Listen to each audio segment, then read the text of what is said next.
தமிழகத்தில் மாற்றம் என்ற பெயரில் பொய்களை விற்று ஆட்சிக்கு வந்த விடியா திமுக அரசு இன்று தமிழ்நாடு பாதுகாப்புக்கு கேள்விக்குறியாகிவிட்டது. பொய்யான வாக்குறுதிகளை அளித்து மக்களை ஏமாற்றி 54 மாதங்களுக்கு முன்பு ஆட்சிக்கு வந்த விடியா திமுக ஸ்டாலின் மாடல் ஆட்சியில் ஆட்சி என்ற ஒன்று இருக்கிறதா என்பது கேள்விக்குறியாகி தமிழகத்தில் சட்டம் ஒழுங்கு சந்தித்திருக்கும் நிலையில் காவல்துறை என்ற ஒன்று செயல்படுகிறதா என்றே தெரியவில்லை.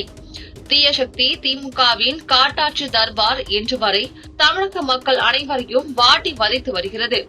தணலில் இட்ட புழுவாக மக்கள் அனுதினமும் துடித்துக் கொண்டிருக்கிறார்கள். குறிப்பாக சிறுமிகள் முதல் மூதாட்டிகள் வரை யாரும் வெளியில் சுதந்திரமாக நடமாட முடியாத சூழ்நிலை ஏற்பட்டுள்ளது கொடுமையின் உச்சம். பல ஊடகங்களின் பலத்தை பயன்படுத்தி 54 மாத கால விடியா திமுக ஆட்சியில் நடைபெற்ற குற்ற நிகழ்வுகளை மறைத்துவிடலாம், தமிழக மக்களின் கவனத்தை திசை திருப்பிவிடலாம் என்ற மதகையில் ஆட்சியாளர்கள் இருப்பது அவர்களின் குரூர புத்தியின் வெளிப்பாடாகும். தமிழகத்தில் கடந்த சில மாதங்களாக நடைபெறும் பல்வேறு குற்ற சம்பவங்கள், பெண்கள் மீதான வன்கொடுமைகள், காவல்துறையின் செயல்பாடுகள், சட்ட ஒழுங்கு நிலையை, அரசின் பொறுப்பின்மை குறித்த கேள்விகள் அதிகரித்து வருகின்றன.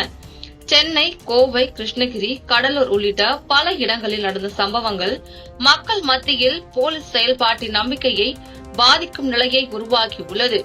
54 மாதங்கள் முடிவடையும் முன் தமிழகத்தில் 500க்கும் மேற்பட்ட கொலைகள், நூற்றுக்கணக்கான பெண்கள் சம்பந்தப்பட்ட குற்றங்கள் நடந்துள்ளதாக தகவல் வெளியாகின்றன.